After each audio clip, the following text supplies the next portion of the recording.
Hello everyone, welcome back to my YouTube channel quick math with Ritu. आज की video में हम देखेंगे क्लास 7 की एक्सरसाइज 11.3 का क्वेश्चन नंबर 3। तो क्या है हमारा question number 3? Express the following numbers in standard form. हमें ये नंबर्स दे रखे हैं, हमें स्टैंडर्ड फॉर्म में लिखना है। अब ये स्टैंडर्ड फॉर्म क्या है हमारा, देखिए एक्सपोनेंट्स की फॉर्म में लिखना है हमें, और एक्सपोनेंट्स की फॉर्म में स्टैंडर्ड फॉर्म कौन सा होता है? अगर हम किसी नंबर को इस तरीके से रिप्रेजेंट कर देना, k multiply 10 raise to the power n, मतलब ये के एक नंबर है, और नंबर भी कैसा है, एक बात याद रखो, नंबर भी कैसा कि के कैसा होना चाहिए, या तो हमारा 1 से बड़ा हो या 1 हो, और लेकिन 10 से छोटा हो, ठीक है। के कैसा होना चाहिए, 1 या 1 से बड़ा और 10 से छोटा, multiply 10 raise to the power n, n आपका कुछ भी हो, ठीक है, कोई भी नंबर हो, 1 2 3 4 समथिंग कुछ भी नंबर है, तो वो आपका क्या स्टैंडर्ड फॉर्म है, ठीक है। अगर मैं आपको बोलूं 3 4 5 6 multiply 10 raise to the power 8, क्या ये एक स्टैंडर्ड फॉर्म है किसी नंबर का? तो आपका आंसर होगा नो, ये स्टैंडर्ड फॉर्म नहीं है, ठीक है, कि ये स्टैंडर्ड फॉर्म नहीं है। क्यों? क्योंकि ये जो के है ना, ये फॉर्म तो ऐसे लिखी हुई है कि ये के हो गया, ये multiply 10 raise to the power, ये मतलब ये n हो गया, लेकिन जो ये के बोल दिया ना, ये के तो हमारा 10 से बड़ा चला गया, लेकिन मैंने कंडीशन क्या बोली है, जो के है या तो 1 हो या 1 से बड़ा हो लेकिन 10 से छोटा हो, तब वो स्टैंडर्ड फॉर्म होता है, ठीक है। तो अब चलिए 1 बाय 1 देखते हैं किसी नंबर का हम स्टैंडर्ड फॉर्म कैसे करते हैं। हमें लेकिन पता चल गया स्टैंडर्ड फॉर्म ये वाला होता है हमारा, k multiply 10 raise to the power n, और जिसमें के कैसा होना चाहिए, या तो 1 होना चाहिए या 1 से बड़ा, ठीक है, और 10 से छोटा, ठीक है। चलिए 1 बाय 1 देखते हैं। अब हम देखिए क्या है, 5 0 0 0 0। अब देखो हमें इस नंबर को स्टैंडर्ड फॉर्म में लिखना है। देखिए मैं इसे क्या लिख सकती हूँ, 5 मल्टीप्लाई 1 1 2 3 4 5 6 7, 1 2 3 4 5 6 7 ऐसे लिख सकती हूँ, है ना, कोई फर्क पड़ा? नहीं पड़ा। अब देखिए 5 मल्टीप्लाई, इसे मैं क्या लिख सकती हूँ, ये किसकी पावर बनेगी, 10 की पावर बनेगी, और कितनी बनेगी, मैंने अभी क्वेश्चन नंबर 2 में भी बताया था, जितने जीरो उतनी पावर होती है, 1 2 3 4 5 6 7, तो यानी कि 10 रेज टू द पावर 7। अब बताओ ये स्टैंडर्ड फॉर्म है या नहीं है ना? क्यों? क्योंकि ये इसी फॉर्म में तो है, k multiply 10 raise to the power n, है ना, और के भी है भी कैसा, 10 से छोटा, 10 से छोटा है ना, 5 है, तो ये एक स्टैंडर्ड फॉर्म है, तो ये ही हमारा इसका आंसर है। फर्स्ट का आंसर आ गया आपका 5 multiply 10 raise to the power 7। Okay, चलिए सेकेंड वाला देखते हैं। अब हम सेकेंड वाला देखिए, 7 0 0 0। सेकेंड पार्ट देखिए। अब देखो इसे मैं लिख सकती हूँ, है ना, सेम जैसे हमने फर्स्ट पार्ट पे किया है, लिख सकती हूँ। कितने जीरो है, 1 2 3 4 5 6, यानी कि 1 2 3 4 5 6, है ना, लिख सकती हूँ ऐसे। अब 7 मल्टीप्लाई, इसे मैं पावर में किसके स्क्वायर में इसे मैं बनाऊंगी अब पावर में, तो ये क्या बन सकता है, इसे ये क्या, 10 raise to the power 1 2 3 4 5 6, 10 raise to the power 6, है ना। तो फिर ये हमारा स्टैंडर्ड फॉर्म हो गया, यही है ना स्टैंडर्ड फॉर्म, ये हो गया k multiply 10 raise to the power n, है ना। तो ये रहा हमारा सेकेंड पार्ट का आंसर, ठीक है। चलिए अब थर्ड वाला देखते हैं। हम थर्ड वाला देखते हैं, थर्ड पार्ट देखिए। अब थर्ड पार्ट क्या है, 3 1 8 6 5 0 0 0 0, ठीक है। ये हमारा थर्ड पार्ट है। अब देखिए इसे मैं ऐसे लिख सकती हूँ 3 1 8 6 5, ठीक है। कितने जीरो है उतने ही 1 1 2 3 4 5 1 2 3 4 5, ठीक है। अब इसके बाद 3 1 8 6 5 मल्टीप्लाई, इसमें देखो 10 10 raise to the power 1 2 3 4 5 10 raise to the power 5, ठीक है। अब बताओ ये स्टैंडर्ड फॉर्म है आपका, होगा ये स्टैंडर्ड फॉर्म?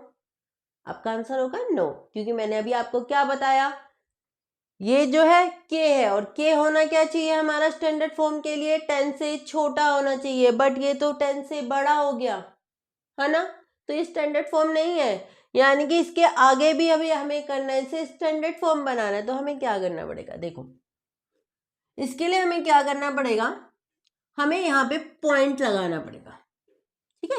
3 के बाद पॉइंट लगाना पड़ेगा, क्योंकि अगर 3 के बाद पॉइंट लग जाएगा तो ये क्या बन जाएगा, 10 से छोटा बन जाएगा, क्योंकि 3 पॉइंट समथिंग कुछ बन जाएगा ना, तो वो 10 से छोटा हुआ, ठीक है। तो ये स्टैंडर्ड फॉर्म में आ जाएगा। लेकिन ऐसे ही थोड़ा हम कि पॉइंट लगा देंगे बस अपना स्टैंडर्ड फॉर्म में लाने के लिए, नंबर छोटा करना है। तो देखिए कैसे करेंगे, जैसे कि समझो आपके कोई भी नंबर है, कोई भी नंबर होता है, जैसे कि समझो मैं बोलती हूँ 12 नंबर है, तो इसके पॉइंट, इसमें भी आपको पता है पॉइंट लगा हुआ है, कहाँ लगा हुआ है, इसे मैं लिख सकती हूँ 12.0। इसका मतलब क्या हुआ, ये क्या है 12 ही है ना, इसे मैं लिख सकती हूँ 12.00। इसका मतलब क्या है 12 है, यही है ना। तो फिर यानी कि ये नंबर है जो यहाँ पे भी पॉइंट लगा हुआ है, कहाँ लगा हुआ है वो, समझो यहाँ लास्ट में ये पॉइंट है, ठीक है।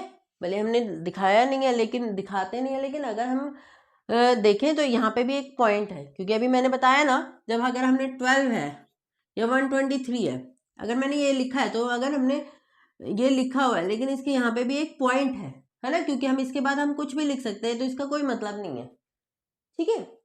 अगर मुझे ये वाला जो पॉइंट है लास्ट में इधर लाना है, तो मैं क्या करूंगी, देखिए जब हमें पॉइंट हटाना होता है ना, जब हमें पॉइंट हटाना होता है, अगर समझो ये पॉइंट यहाँ होता और मुझे ये पॉइंट हटाना होता, तो मैं क्या करती, 1 और पॉइंट के बाद जितनी डिजिट है ना उतनी 0 लगा देती। डिजिट कितनी है 1 2 2 डिजिट है, तो मैंने लगा दिए 2 0। तो मतलब अगर पॉइंट हटाना है तो मैंने 100 से डिवाइड किया है, पॉइंट हट गया। इसी तरीके से अगर मुझे पॉइंट लगाना है ना, तो मुझे 100 से मल्टीप्लाई करना पड़ेगा, मतलब 100 से नहीं, जितने डिजिट मुझे आगे खिसकाना है। जैसे पॉइंट हमारा यहाँ पे है, ठीक है, मुझे यहाँ पॉइंट लाना है, तो कितने डिजिट पॉइंट को मुझे आगे लाना है, 1 2 2 डिजिट के बाद यहाँ लगाना है ना, तो मुझे इसे मल्टीप्लाई करना पड़ेगा 100 से, क्योंकि कितनी डिजिट है 2 डिजिट है ना। मुझे पॉइंट कहाँ लाना है, 2 डिजिट के बाद लाना है पीछे से, तो मुझे 2 0 लगा देंगे। तो ये हो गया हमारा पॉइंट, यानी कि 1.23 मल्टीप्लाई 100, ठीक है। भले 1.23 मल्टीप्लाई 100 लिख लें या 123 लिख लें, एक ही बात है, ठीक है। क्योंकि अगर मैं, आप समझो, देखो ये मैंने पॉइंट लगा दिया इस तरह, अगर मुझे ये पॉइंट हटाना है तो ये पॉइंट हट गया और ये 100 यूँ हो गया, ये 100 से 100 कट गया, तो 123 हो गया, नहीं हो गया, तो कोई फर्क पड़ा नहीं पड़ा, है ना। तो यानी कि हमने क्या बात जानी, अब ये बात जानी कि अगर हमें पॉइंट हटाना होता है, ठीक है, तब तो हम डिवाइड करते हैं, ठीक है, और अगर हमें पॉइंट लगाना है तब हमें मल्टीप्लाई करना है, ठीक है। ये बात जान लिया हमने। अब देखो, अब आते हैं हम अपने क्वेश्चन में, देखिए हमें क्या करना है, पॉइंट लगाना है, और पॉइंट भी कहाँ लगाना है, यहाँ लगाना है। तो मुझे पॉइंट लगाना है तो क्या करना पड़ेगा, मल्टीप्लाई करना पड़ेगा। तो देखो अगर मैं लिखती हूँ 31865, ठीक है, मल्टीप्लाई, पॉइंट यहाँ है, मल्टीप्लाई मुझे 1 लगा के उतनी 0 लगानी है, जितने पॉइंट खिसकाने हैं मुझे, जितने डिजिट के बाद खिसकाना है, यानी कि पॉइंट मुझे यहाँ खिसकाना है 1 2 3 4, 4 डिजिट के बाद, पीछे से 4 डिजिट के बाद खिसकाना है, यानी कि यहाँ लाना है। तो यहाँ पे भी मैं कितनी जीरो लगा दूंगी, 4, 1 2 3 4। तो ये बन गया हमारा पॉइंट, मतलब 31865 को मैंने पॉइंटों में लिखा। पॉइंटों में लिखने के लिए मैंने इसे किससे मल्टीप्लाई कर दिया, 10,000 से।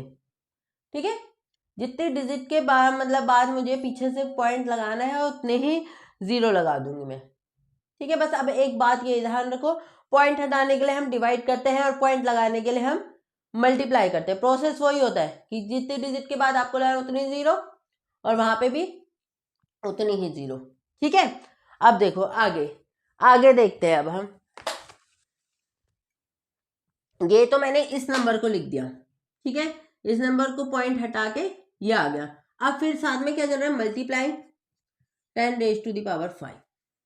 ठीक है, अब बताओ 3.1865, इस वाले नंबर को मैं क्या लिख सकती हूँ, 10 कितनी जीरो है, 1 2 3 4, 4 है ना, 10 रेज टू द पावर 4 लिख सकती हूँ। मल्टीप्लाई साथ में क्या चल रहा है, 10 रेज टू द पावर 5। अब बताओ 3.1865 मल्टीप्लाई, यहाँ पे ये और ये बेस सेम है, बेस सेम है तो पावर ऐड हो जाएगी हमारी, 10 + 4 + 5 हो जाएगी, नहीं हो जाएगी। अब बताओ 3.1865 multiply 10 raise to the power 9, ये आ गया अब हमारा स्टैंडर्ड फॉर्म। अब ये के कैसा आ गया हमारा, 10 से छोटा, multiply 10 raise to the power 9 आ गया ना स्टैंडर्ड फॉर्म। तो यही है हमारा आंसर। ठीक है, समझ आ गया। चलिए अब फोर्थ क्वेश्चन करते हैं। अब सारे क्वेश्चन उस तरीके से ही हैं, तो एक एक करके अगर हम समझेंगे तो आपको देखो अभी थोड़ा समझ आया होगा, क्वेश्चन नंबर 4 में थोड़ा और समझ आएगा, 5 में और समझ आएगा। ठीक है, तो देखिए ये था हमारा क्वेश्चन नंबर 3 यानी कि थर्ड पार्ट। अब देखते हैं इसका फोर्थ पार्ट। फोर्थ पार्ट देखते हैं, फोर्थ पार्ट क्या है, 390,878 यही है।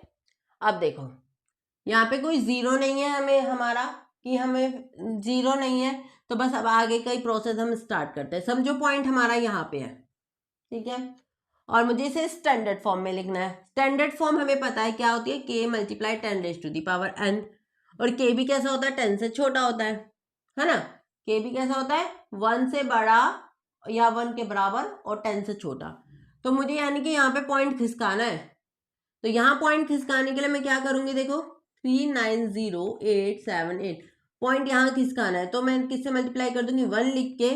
पॉइंट मुझे कितने डिजिट के बाद खिसकाना है, 1 2 3 4 5 डिजिट के बाद, है ना, पीछे से 5 डिजिट के बाद यहाँ लाना है, मतलब यहाँ मुझे पॉइंट लाना है। तो यहाँ पॉइंट लाने के लिए मुझे 1 2 3 4 5 जीरो लगानी पड़ेगी, 1 2 3 4 5, 1 2 3 4 5, ठीक है, 5 जीरो लगानी पड़ेगी।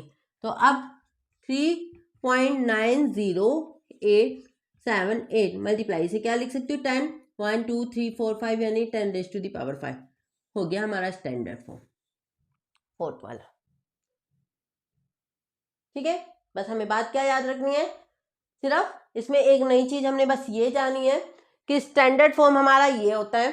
ठीक है, और पॉइंट को अगर हम पॉइंट हटाते हैं तो डिवाइड करते हैं, और पॉइंट लगाते हैं तो मल्टीप्लाई करते हैं, बस। ठीक है, तो अब देखिए ये हमारा फोर्थ का आंसर, फोर्थ पार्ट का आंसर। अब देखते हैं हम इसका फिफ्थ पार्ट। फिफ्थ पार्ट देखिए, अब हमें इस नंबर को स्टैंडर्ड फॉर्म में लाना है। स्टैंडर्ड फॉर्म में लाने के लिए मुझे क्या, वही मैंने क्या बोला है, स्टैंडर्ड फॉर्म में कब, जब ये होगा k multiply 10 raise to the power n, इस फॉर्म में होगा। तो ये है हमारी स्टैंडर्ड फॉर्म।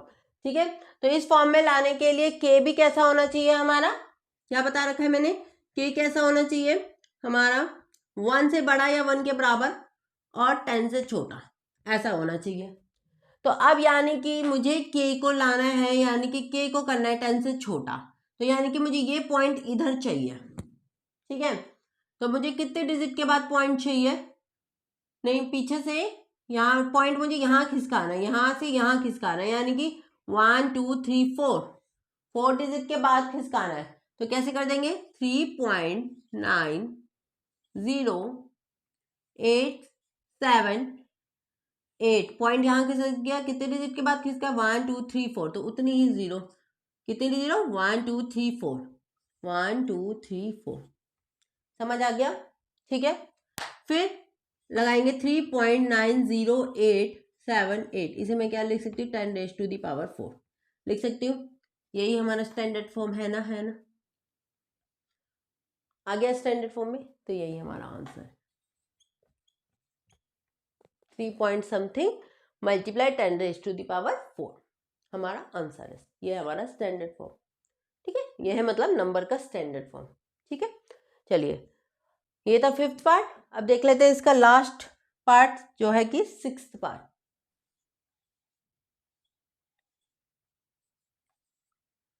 अब 6th पार्ट देखिए, अब 6th पार्ट को भी स्टैंडर्ड फॉर्म में लाना है। स्टैंडर्ड फॉर्म लिख लेते हैं यहाँ पे, किस फॉर्म में होती है, इस फॉर्म में होती है हमारी स्टैंडर्ड फॉर्म। तो यानी कि हमें पॉइंट लाना है इधर, ठीक है, पॉइंट इधर लाने के लिए कितने डिजिट खिसकानी है हमें, 3 डिजिट खिसकानी है, 1 2 3, तो उतनी जीरो लग जाएगी हमारी, यानी कि 39087 पॉइंट हमने यहाँ से ये खिसक गया यहाँ पे, तो कितनी जीरो लग गई 1, कितनी जीरो 1 2 3, 3 डिजिट के बाद खिसका तो 1 2 3 ही जीरो लग गई हमारी। ठीक है, अब 3 मल्टीप्लाई